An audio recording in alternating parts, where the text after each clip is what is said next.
Parlons économie sur Radio Lac. Avec la Chambre de commerce, d'industrie et des services de Genève. Bonjour tout le monde, bienvenue, nous sommes en direct sur Radio Lac comme chaque jeudi entre 14h et 15h. Vous le savez, c'est votre rendez-vous et vous picorez ça quand vous le souhaitez en vidéo sur onetv.ch. C'est Parlons économie, beaucoup de sujets au programme comme chaque semaine me direz-vous. Oui, mais la preuve, est-ce que le casino rafle toujours la mise ? On va s'y intéresser avec le directeur général du Casino du Lac un peu plus tard dans cette émission.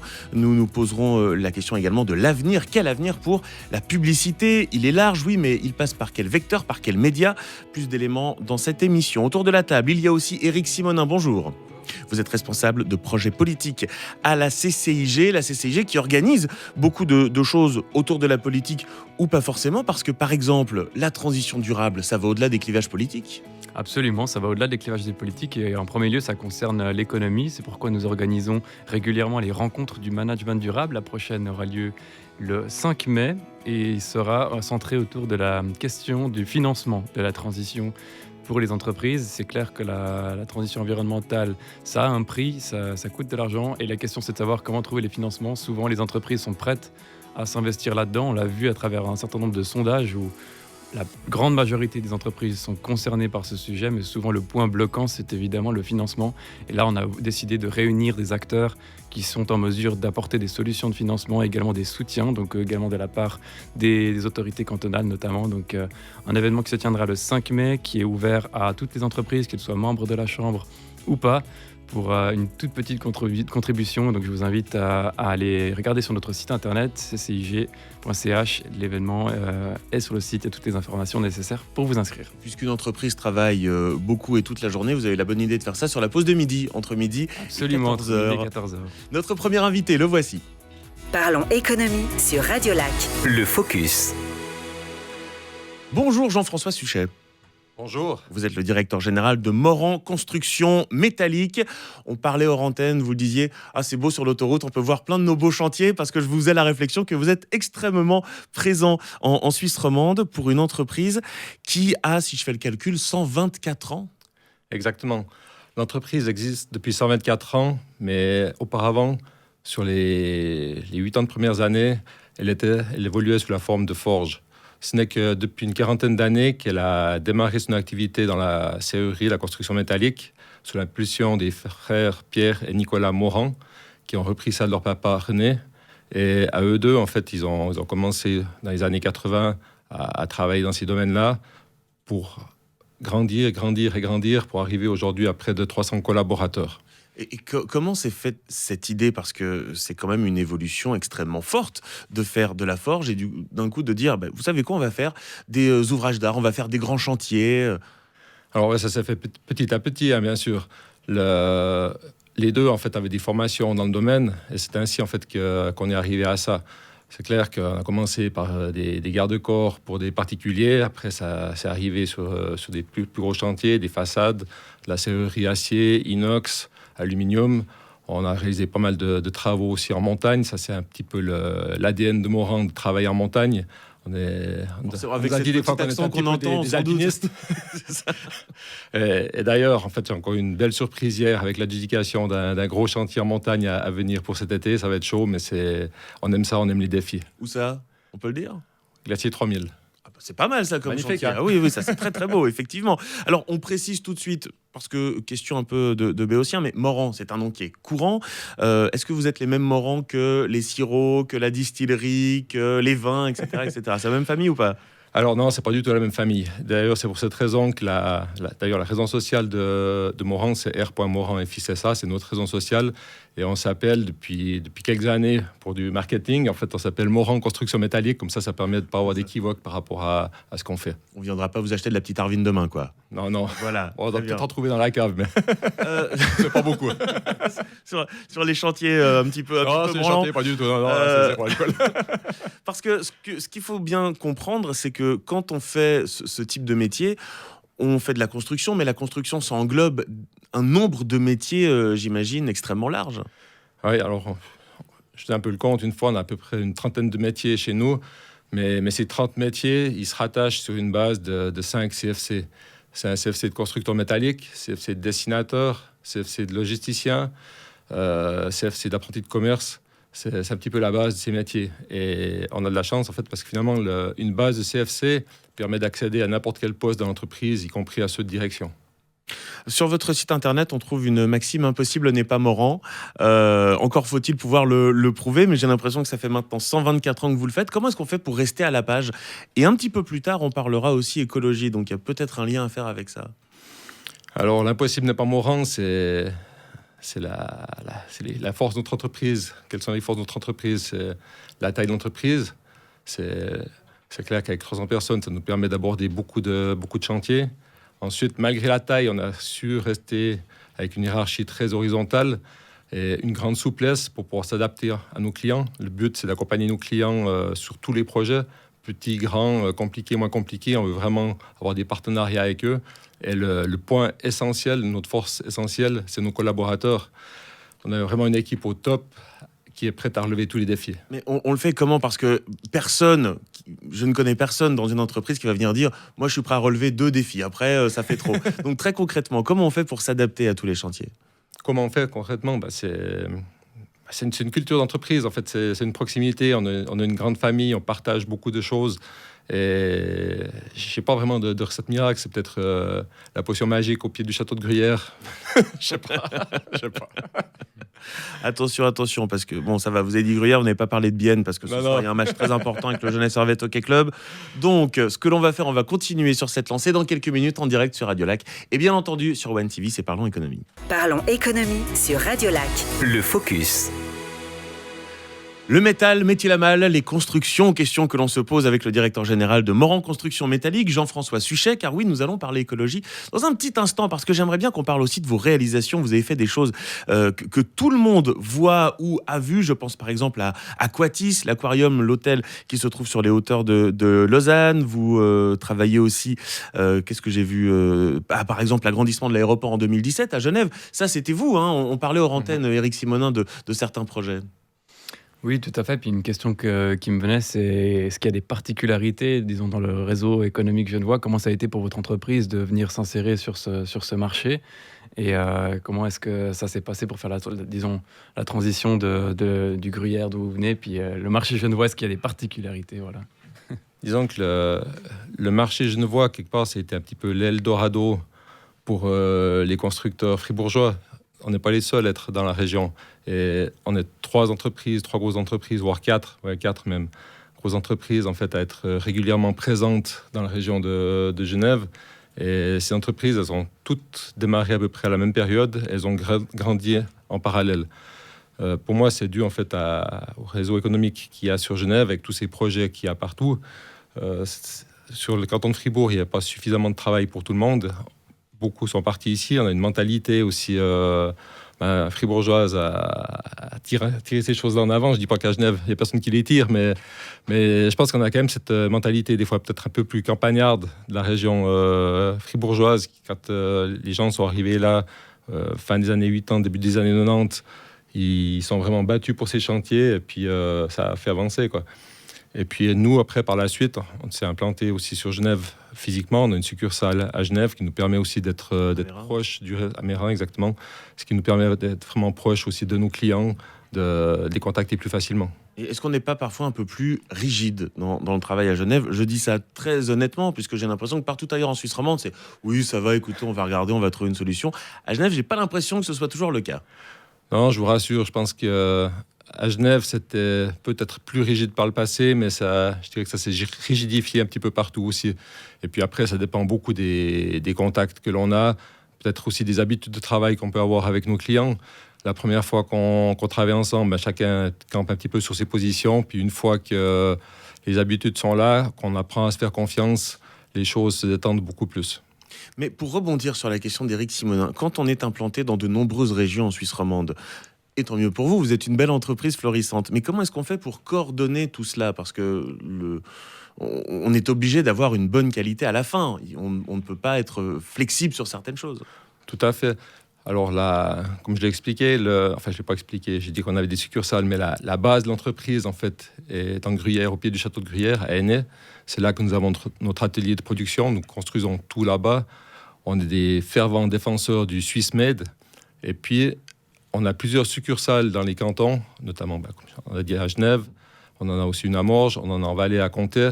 Et là, c'est des succursales administratives avec des chefs de projet, des dessinateurs, des commerciaux qui sont en place ici. Et puis ces gens-là sont rattachés directement à la base à Ainay. Il y a une communication qui se fait. Ces gens-là viennent toutes les semaines, passent 1 à 2 fois par semaine. Là, ce qui permet d'avoir une excellente coordination entre nous. Puis de manger une bonne fondue accessoirement au pied du château. Là, on a des bonnes adresses. Exactement. Si vous passez à l'occasion, c'est volontiers. C'est très gentil. Merci beaucoup. Sert à tout cette émission, c'est formidable. Mais je me posais quand même la question, parce que voilà, ça fait 2 fois que je dis on va parler écologie. Moi, il me semblait que le bois, c'était bien mieux que l'acier. Le bois fait un retour en force. On nous explique que l'acier, finalement, l'acier, c'est pas écologique. C'est ce qui me semblait, en tout cas. Alors, l'acier, c'est un matériau qui est différent du bois, bien sûr, mais qui est aussi très écologique, qui a ses atouts. Et pour la petite histoire, en fait, j'ai un CFC de charpentier bois. Donc, c'est un milieu que je connais aussi très bien. Mais pour moi, je ne suis pas quelqu'un qui prône d'utiliser tel ou tel matériau à tout prix. Je pense qu'il faut être intelligent dans l'utilisation de ces matériaux, parce que chaque matériau a ses propres propriétés et est bon pour certaines utilisations. Si je prends l'acier, c'est un matériau qui fonctionne extrêmement bien pour des grandes portées, ce qui permet d'avoir des grands espaces, aussi une belle modularité dans les bâtiments. Donc ça, c'est un aspect qui est très intéressant. Après, sur ce qui est écologique, c'est quelque chose de tellement naturel qu'on ne l'a pas communiqué. Mais l'acier, c'est un matériau qui se trie extrêmement bien. Je veux dire, par ses propriétés physiques, avec le fait de pouvoir l'aimanter, il peut facilement se trier. Et ça se fait depuis des années. On utilise aussi depuis des années de l'acier 100% recyclé dans nos constructions. On n'a pas entendu en fait que le bois vienne faire sa publicité pour nous utiliser cet acier 100% recyclé. C'est quelque chose qui se fait, mais dont on n'a pas parlé. Et puis, une autre chose, c'est que maintenant, ça c'est assez récent, c'est qu'on a de l'acier décarboné qui existe. C'est de l'acier 100% recyclé. Et dans les processus de recyclage, on utilise des fours qui fonctionnent à l'énergie verte.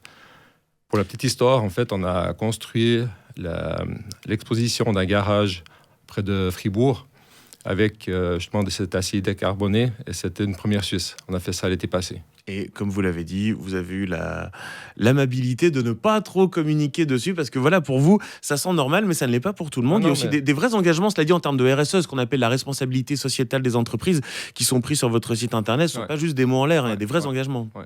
Non, ça c'est clair. Puis, pour revenir à cet acier décarboné, pour moi, c'est quelque chose qui a un réel avenir aujourd'hui chez nous, parce que on peut facilement l'obtenir, puis le surcoût pour ça, il est vraiment minime.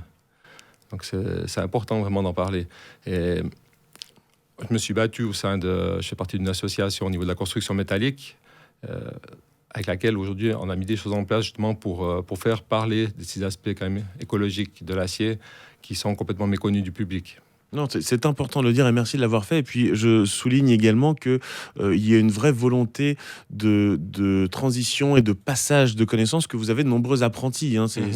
Les apprentis, ok, ça coûte pas très cher une entreprise, mais c'est un vrai engagement. Il faut passer 3 ans derrière véritablement. Tout à fait, ouais, voire 4 ans. Oui, c'est vrai. C'est 4 ans les apprentissages de constructeurs ou dessinateurs. Combien d'apprentis chez vous sur à peu près 300 employés, on l'a dit? On a à peu près 30 apprentis en formation. Ouais, donc 10%. Ouais. Non, voilà, c'est des engagements qui sont très importants et je suis content de les avoir entendus de votre bouche, Jean-François Suchet. Peut-être aussi par rapport à la formation, ça fait quand même 16-17 ans que l'on a créé l'école du métal à Bulle avec 3 autres entreprises de la région. Donc c'est une structure entièrement financée de manière privée par les entreprises qui permet de former ces apprentis durant la première année. On a un local à nous avec un prof qu'on a engagé, qu'on paye nous-mêmes, pour s'occuper de ces apprentis durant la première année, leur apprendre les gestes, les bons gestes. Et puis ensuite, à l'issue de la première année, ces apprentis rejoignent les entreprises pour poursuivre leur apprentissage. Et ce modèle a eu un franc succès, à tel point qu'on a créé le même modèle pour les dessinateurs. Donc depuis 2021, c'est l'école des dessinateurs qui est aussi en place à Bulle, où on est en partenariat avec une association romande, où on forme aussi des dessinateurs. On en forme dans cette école, on en forme entre 15 et 20 par année. Je constate que vous mettez tous ces gens à niveau à Bulle. Donc dans la construction, à niveau à Bulle, effectivement, c'est très utile. C'est là où il y a beaucoup d'entreprises aussi, quoi. Jean-François Suchet, directeur général de Morand Construction Métallique. Merci beaucoup d'être venu nous voir. Parlons économie sur Radio Lac. Genève innove.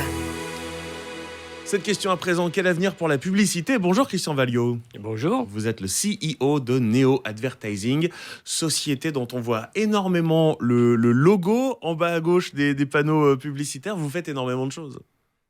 Oui, alors déjà, je souligne que c'est une entreprise genevoise, créée à Genève il y a une petite vingtaine d'années. Nous allons célébrer 20 ans cette année et effectivement, nous sévissons dans l'affichage publicitaire. Donc, vous avez l'occasion, normalement, de voir notre petit logo, notre petit ID sur certains supports. Comment est-ce que les choses ont démarré il y a 20 ans? Il y avait un réel besoin d'une entreprise pour faire de la publicité? J'ai l'impression qu'il y a 20 ans, on avait déjà pas mal de choses. Ah oui, alors ça n'a pas du tout été un choix que de développer une solution d'affichage. C'est la force des choses qui nous a amenés sur ce marché. Mais le projet initial était un projet d'installation de compte à rebours sur des feux de signalisation routière. Donc assez loin de ce que nous faisons aujourd'hui. Mais ces comptes à rebours que nous avions designés et que nous souhaitions installer sur les feux de signalisation routière étaient équipés d'un dispositif qui permettait de diffuser des logos publicitaires à côté de ces comptes à rebours. Et ces logos étaient amenés via les réseaux informatiques qui étaient des moyens satellitaires à l'époque. Et lorsque nous sommes arrivés avec notre produit sur le marché, alors qu'on avait discuté avec les autorités et que c'est un produit qui faisait du sens, que l'on voit dans certaines grandes villes, malheureusement, il y a eu un changement technologique et les feux ne feraient plus la visibilité sur le temps qui restait à s'écouler jusqu'au prochain changement de couleur. Voilà, c'était des feux intelligents. Donc, on était un petit peu ennuyés, mais il nous restait une technologie, il nous restait la possibilité de diffuser des messages multimédia au travers des réseaux satellitaires. Et c'est comme ça, finalement, que nous avons développé un réseau d'écran qui était digital dans les premières années, que nous avons ensuite développé également dans les formats classiques d'affichage. Et donc, nous servons aujourd'hui le marché de l'affichage publicitaire. Et en restant à jour avec les nouvelles technologies, parce qu'aujourd'hui, on peut, j'ai le sentiment en tout cas, beaucoup plus facilement s'adresser à une cible extrêmement spécifique. On a des récoltes de données qui se font, des choses comme ça, qu'on ne pouvait pas du tout faire il y a 20 ans. En tout cas, j'ai l'impression. Oui, alors tout à fait. L'histoire d'affichage, alors ça a quand même été un format qui était assez riche en données, puisque très très tôt, les afficheurs se sont organisés, se sont fédérés autour de standards et de métriques qui étaient le nombre de personnes qui étaient atteintes avec un certain support. Donc sur une campagne de 7 jours, tel support s'adressait à 1000 personnes et un autre support à 3000 personnes. Et ça, c'est orchestré, c'est comptabilisé par une association dont les membres sont les afficheurs et qui évalue chaque support publicitaire. Mais là, ce sont des données qui sont finalement assez brutes. Ce sont des audiences brutes. Et aujourd'hui, ça à la radio, oui, effectivement. Et aujourd'hui, grâce aux technologies, grâce à la démocratisation du digital, on a pu effectivement rajouter beaucoup de layers d'informations et de data sur ces data brutes et avoir des audiences beaucoup plus précises aujourd'hui pour que nos clients aient des campagnes plus en affinité avec leur groupe cible. Donc on va pouvoir effectivement enrichir de tous les critères socio-démographiques, mais également de critères contextuels. Quel type de personne veut-on, à qui va-t-on s'adresser, dans quel contexte. Donc c'est toutes des données aujourd'hui qui permettent d'avoir plus d'efficacité pour nos clients. Mais ces éléments-là, sur de la publicité extérieure, comment est-ce qu'on les nivelle? C'est-à-dire que si je veux m'adresser à, je sais pas, moi je fais une chasse aux œufs pour Pâques, voilà, il y a quelques semaines, alors je viens vous voir, je dis voilà, j'aimerais bien des gens qui ont plutôt des familles, parce que c'est pour des enfants, on fait une chasse aux œufs. Ça changera quoi que ce soit sur un panneau à Balexer ou dans un tram? Alors, ça change assez peu de choses, puisque finalement nous sommes ce qu'on appelle un média de masse. Donc par la force des choses, on s'adresse à la plus grande partie de la population. Et du coup, pardon, j'ai peut-être mal formulé ma question. Est-ce que ça change la manière dont vous donnez ensuite cette publicité sur différents écrans? Tout à fait. Donc, en fonction des briefings clients, on va faire des recommandations qui vont plutôt s'orienter sur un type de support, sur une géographie plutôt qu'une autre. Et chacun de ces supports, finalement, par rapport à ces critères socio-démographiques ou tout autre critère, va faire l'objet d'un indice. Et si vous voulez atteindre plutôt une cible féminine, on va avoir des supports qui ont un indice de 125% sur la cible féminine. 125%? Par exemple, Ah oui, donc par rapport c'est à la haut. moyenne des supports, ce support serait plus performant de 25% pour s'adresser à une clientèle, une cible féminine. Est-ce que c'est pas ce qu'on appelle un peu des clichés, mais qui peuvent être tout à fait véridiques, c'est-à-dire les hommes ils conduisent des grosses voitures et puis quand il faut vendre une cuisine, on va les vendre à mesdames. Alors, c'est pas à moi de juger, ce sont les briefings des clients. Mais à partir du moment où un client qui a fait son étude marketing ou qui a dessiné un produit qui s'adresse plutôt à une cible va vouloir avoir un plan de communication qui est en adéquation par rapport à son marché cible, nous sommes à même de lui offrir une cible plus fine qu'une autre. Donc, c'est le client qui définit son objectif et on le sert avec des données qui lui permettent d'avoir plus d'efficacité sur sa campagne. Parlons économie sur Radio Lac. Genève innove. Le CEO de Neo Advertising est toujours avec nous, Christian Valliot. Nous nous posons cette question, quel avenir pour la publicité? Alors on discute hors antenne également avec notre prochain invité. Je vais déjà vous dire bonjour Fabrizio Barozzi. Mais bonjour. Vous êtes le directeur général du Casino du Lac. On parlera casino dans quelques instants. Mais alors vous me parliez d'une campagne par exemple que vous avez fait ensemble. Et moi je vous disais, j'ai l'impression que les campagnes de pub pour un casino, c'est difficile, c'est un peu toujours les mêmes. Non, des fois il y a des bonnes idées qui arrivent. Oui, tout à fait. Nous sommes l'exploitant de l'affichage et de la publicité en général pour l'aéroport de Genève et le casino du Lac, le casino de Genève, qui cherchait un moyen original de s'exprimer et s'adresser aux Genevois, mais également aux personnes qui visitent Genève, nous avait sollicité pour orchestrer une campagne qui était la transformation d'un tapis bagage en roulette géante. Donc une très belle animation qui avait été bien reprise, bien visible et très appréciée des Genevois, de l'aéroport et du casino. Et justement, d'un mot, Fabrizio Barozzi, est-ce qu'elle a été efficace cette campagne? Est-ce que les gens sont plus venus au Casino du Lac? On en a beaucoup parlé, parce que c'est vrai que c'était quelque chose de très original, et c'est vrai que les retombées étaient vraiment formidables, parce que en plus on avait lié, parce que non seulement il y avait les numéros de la roulette, mais en plus on avait additionné à un jeu, on tirait une roulette numérique, le numéro par exemple 3 sortait, et celui qui avait son bagage sur la case 3 recevait un lot. Je suis pas parti assez souvent en vacances pour que ça m'arrive, qu'est-ce que je vous dise. Bon, au moins, en tout cas, je constate, Eric Simonin, vous qui êtes responsable projet politique à la CCIG, qu'il y a toujours de la publicité à Genève. Il y en a toujours. C'est vrai que tout récemment, le 2 avril, les résidents de la ville de Genève ont eu l'occasion de voter sur une initiative qui s'appelait Zéro Pub, qui visait à interdire l'affichage publicitaire dans le domaine public. C'est une initiative qui a été refusée, mais c'est clair qu'il y a cette tendance. Certaines villes chez nos voisins en France ont interdit ces affichages sur certains supports publics. Et je me demandais quel était votre regard, Monsieur Valliot, sur cette tendance qu'on voit se dessiner. Il y a une partie de la population qui veut vraiment chasser l'espace publicitaire dans le domaine public. Alors, tout d'abord, je précise que l'initiative visait l'affichage commercial et pas l'ensemble et pas l'ensemble de l'affichage. Donc pour du théâtre, des expositions, il y avait toujours des choses. Voilà, puisqu'il faut savoir que lorsqu'on parle de l'affichage sur le domaine public, la plupart des supports sont réservés à l'affichage politique, à l'affichage culturel, à l'affichage associatif et, je dirais, d'information publique.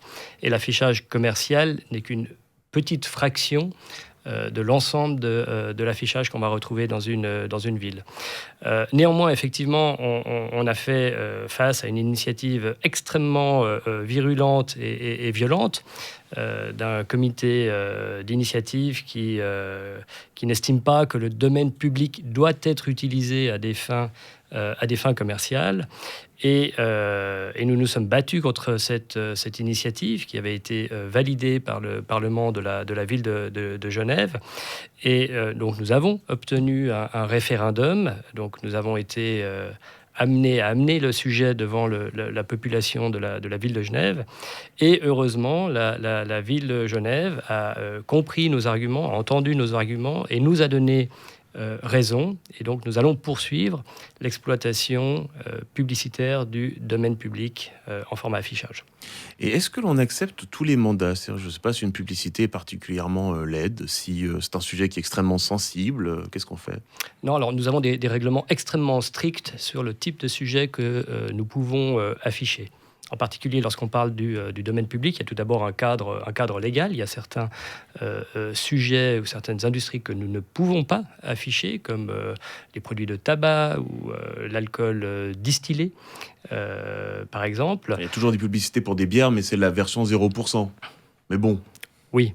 Voilà.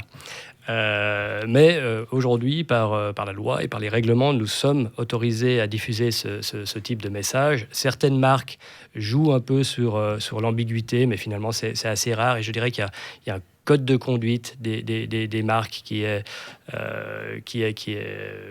scrupuleusement appliqué et qui est raisonnable. Donc, nous avons, au titre de concessionnaire de l'affichage d'une ville, la responsabilité que d'afficher que des sujets qui sont conformes à la législation. Et nous-mêmes, par notre expérience, sommes à même aujourd'hui de déterminer si un sujet risque d'embêter l'opinion publique ou même l'ordre public. Donc nous avons cette sensibilité et souvent lorsque nous sommes devant un tel sujet, nous le refusons et nous accompagnons le client annonceur pour le sensibiliser à cette problématique.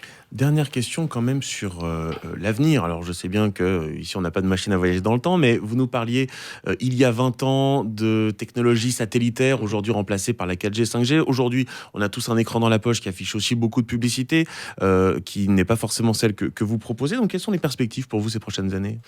Alors, elles sont très très bonnes. On vit vraiment une période faste pour l'affichage publicitaire. Nous sommes le format qui a la plus forte croissance. C'est assez surprenant. On pourrait croire que l'affichage est un format désuet, mais c'est un format qui est extrêmement résilient dans son expression historique, à savoir l'affichage papier, l'affichage classique. C'est un format qui est encore en croissance. Et nous bénéficions également de la dynamique de la digitalisation. Nous bénéficions aussi de transformations sociétales, où aujourd'hui la mobilité est de plus en plus importante. Et finalement, ce que nous amenons aux marques, c'est la mobilité. Ce sont des personnes qui ne sont pas chez elles, qui ne sont pas au bureau, mais qui sont en transit ou en train de consommer.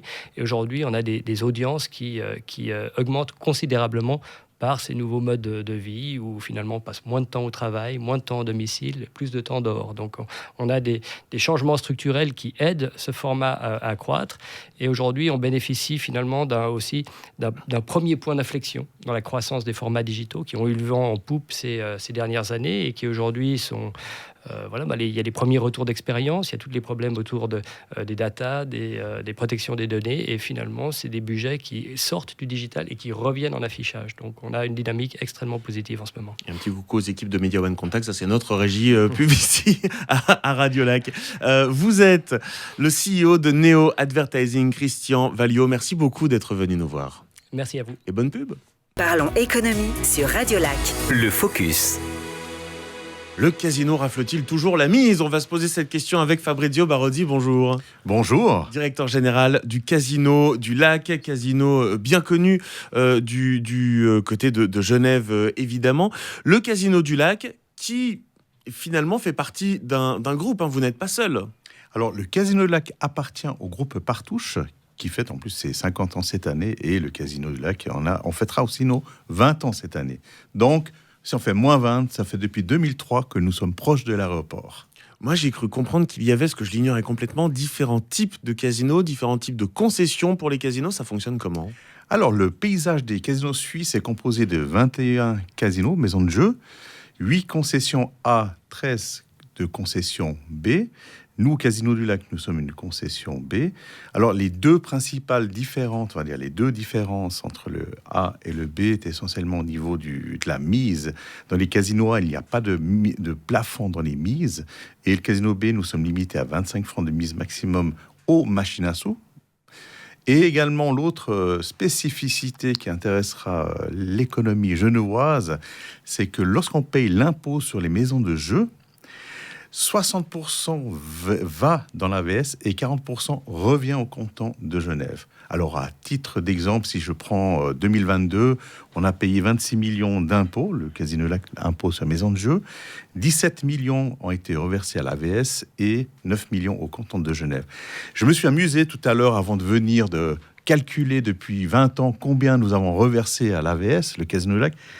Ça représente 373 millions pour l'AVS et presque 250 millions pour le canton de Genève. Vous êtes en train de dire aux gens, vite, venez jouer chez nous, comme ça, après, à terme, vous retrouverez vos sous? Alors, écoutez, c'est nous... plus compliqué que ça, quand même. C'est plus compliqué que ça, mais surtout, nous sommes une entreprise responsable. Nous, la responsabilité environnementale et sociétale est importante. C'est dans notre ADN. Alors, à titre d'exemple, pour éviter que nos clients tombent dans la dépendance du jeu, on met en place ce qu'on appelle un programme de mesures sociales qui nous permet justement d'identifier, d'observer les clients afin qu'ils ne tombent pas dans la dépendance au jeu. Nous sommes et en plus ça fait vraiment partie, comme je l'ai dit tout à l'heure, de notre ADN. Alors, qui vient chez vous aujourd'hui? Vous allez me dire tout le monde, mais plus concrètement, parce qu'on imagine les casinos, le Las Vegas des années 60, on allait fumer en écoutant Frank Sinatra. Aujourd'hui, évidemment que ça a énormément changé.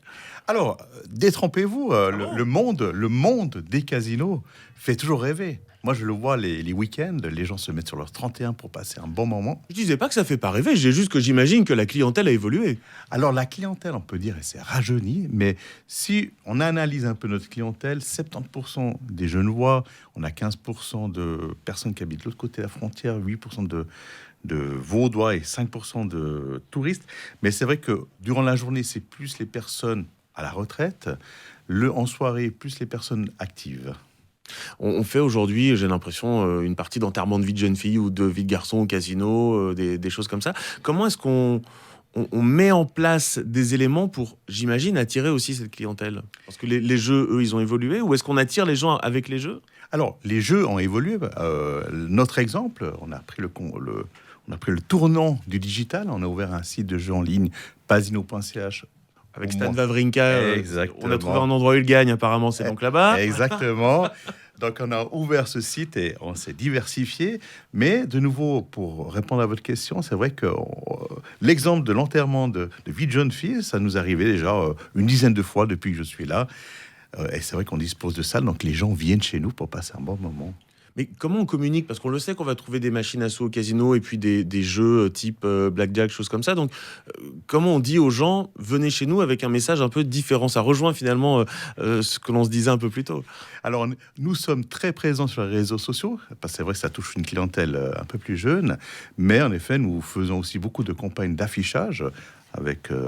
notre cher Neo Advertising, exactement, Neo Advertising, avec qui on collabore très bien. On a fait des campagnes d'affichage aussi sur les trolleybus. On a habillé à l'époque un trolleybus aux couleurs du casino. Et c'est vrai que aussi au niveau du tissu local, on est présent sur la patinoire des Vernets avec notre logo. Je ne sais pas si vous avez déjà vu, lorsque on marque un but, il y a quelque chose qui s'affiche au milieu. On parle du casino, donc on essaye d'être visible partout. Eh bien, vous êtes aussi visible sur Radio Lac et sur One TV. On continue de discuter de tout cela dans un instant. Parlons économie sur Radio Lac. Le Focus.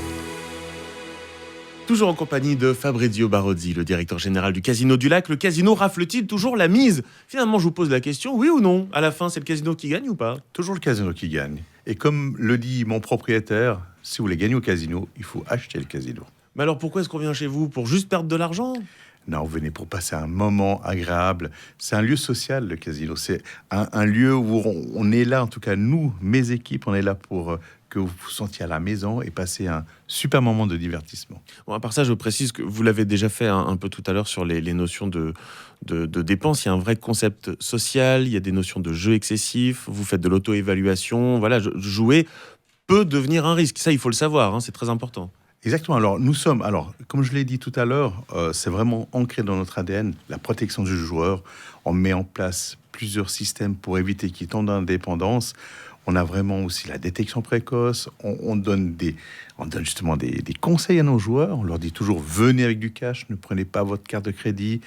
on les observe et si on voit quelqu'un qui va un peu trop loin, on intervient auprès du client. On est vraiment... En fait, sincèrement, parce que j'ai du mal à voir au-delà du casino, une entreprise aller vers un client et dire non, arrêtez de venir chez nous un petit moment. Alors, vous savez, en tout cas, Fabrizio Barozzi, le patron de cette entreprise, y croit. Et c'est un message que je fais passer, un message fort que je fais passer à mes équipes. Et vraiment, on y va. On va vers le client. Pour nous, c'est important aussi d'avoir une vision à long terme. Parce qu'un client qui se fait interdire, c'est du produit brut, du chiffre d'affaires qui ne revient plus. Donc, c'est tout dans notre intérêt de conserver le joueur et lui dire attention, faites attention. Et moi, j'ai été épaté aussi, je suis très honnête avec vous, sur les efforts environnementaux. Parce qu'un casino, je le dis toujours, c'est beaucoup de lumière, ça consomme énormément. Et vous avez fait remplacer précisément 723 luminaires. Avec quel impact ? Alors, on a fait une économie de 10% sur notre consommation d'énergie. Et on a été le premier casino suisse à l'avoir fait en 2016 en collaboration avec les SIG. Et encore dernièrement, l'année dernière, on a participé au programme Diagnostic Action du département de l'économie. Suite à on a eu un audit et suite à cet audit, on a pu identifier encore quelques pistes d'amélioration. Il y a des casinos, même autour de chez nous, qui ont des salles de spectacle, des choses comme ça, ce qui n'est pas le cas du Casino du Lac. C'est une volonté, vous avez peut-être envie de penser à cela dans le futur ? Alors nous, vraiment, notre core business, c'est le jeu. Ensuite, c'est vrai qu'on dispose de 2 bars, d'un petit restaurant et d'une salle où on peut accueillir jusqu'à 50 personnes. Mais je le dis toujours, c'est vrai que la façon de jouer, les jeux, les machines à sous, c'est les mêmes partout. Et nous, pour inciter les clients à venir chez nous, on leur fait vivre une autre expérience. Et ça passe par l'accueil du client, la prise en charge du client et nos offertes, nos collations et nos boissons qui sont offertes tout au long de la journée. Il y a Eric Simonin qui souhaitait réagir. Oui, le Casino du Lac est devenu récemment membre de la Chambre de commerce, qui est une association d'entreprises, un réseau. Donc je me posais la question de savoir si vous avez une offre à destination des entreprises, des entrepreneurs qui nous écoutent potentiellement. Alors tout à fait, nous avons une offre et moi je suis le bienvenu. Alors si vous avez, pour les accueillir, on a vraiment une offre, on va dire, avec un espace qui peut accueillir, je vous dis, jusqu'à une 50aine de personnes.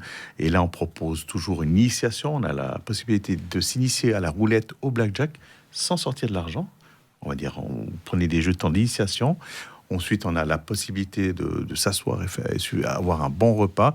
Et après, ceux qui ont envie, on leur donne même un ticket de jeu gratuit pour aller s'initier aux roulettes ou aux machines à sous. Les jeux commencent à partir de quel montant ? Moi, je vais être très franc, je fais partie de ceux qui prennent un certain montant, puis après je vais jouer aux machines pas cher, comme ça je peux jouer un bon moment, puis après quand j'ai tout dépensé, je rentre chez moi. Machine à sous, vous pouvez commencer à 1 centime. Ah oui, d'accord. J'ai pas la pièce là. Ah non, là, oui, 1 centime, on est vraiment, on fait tout pour que les gens puissent trouver à tout. En fait, on s'adapte à tous les budgets. Et est-ce que vous proposez des formations, finalement des choses découvertes comme vous faites avec les entreprises ? Si, moi j'aime bien les machines à sous, mais je connais pas du tout le blackjack. Est-ce que je peux m'initier à ça chez vous ? Tout à fait. Nous, toutes mes équipes sont là à disposition si un client a besoin d'une aide ou, admettons, si vous-même vous venez, avec grand plaisir, on vous expliquera comment fonctionne le blackjack. Alors, j'ai l'impression que le casino, c'est le nouvel Eldorado à nouveau. Ça n'a jamais cessé de l'être, peut-être ? Écoutez, les mondes des casinos existent depuis très, très, très longtemps. Mais je vous dis, venez goûter le Casino du Lac. D'un mot, quel projet pour cette année ? Je sais que vous êtes en plein mois anniversaire en ce moment. Exactement. Alors, cette année, en fait, comme je l'ai dit tout à l'heure, les 20 ans du Casino du Lac, les 50 ans du groupe Partouche. Et cet automne, alors, on a déposé la demande de renouvellement de notre concession, parce que toutes les concessions des casinos suisses arrivent à échéance en 31 décembre 2024. Donc on a déposé un dossier, le Conseil fédéral donnera ses réponses cet automne, et ça sera encore une autre fête au sein du casino dès l'octroi de cette concession. Fabrizio Barozzi, directeur général du Casino du Lac, merci beaucoup d'être venu nous voir. Merci bien. Parlons économie sur Radio Lac. Avec la Chambre de commerce, d'industrie et des services de Genève. Merci à vous d'avoir suivi cette émission. Naturellement, on se retrouve la semaine prochaine. Le rendez-vous à la radio, c'est le jeudi 14h-15h. Vous avez aussi les podcasts son sur radiolac.ch. Et puis c'est quand vous le souhaitez en vidéo cette fois-ci. Ça se passe sur OneTV.ch. Merci beaucoup à Nicolas Granger pour la préparation de cette émission et les réalisations audio, vidéo. À la semaine prochaine. OneTV, programmé VOD sur OneTV.ch.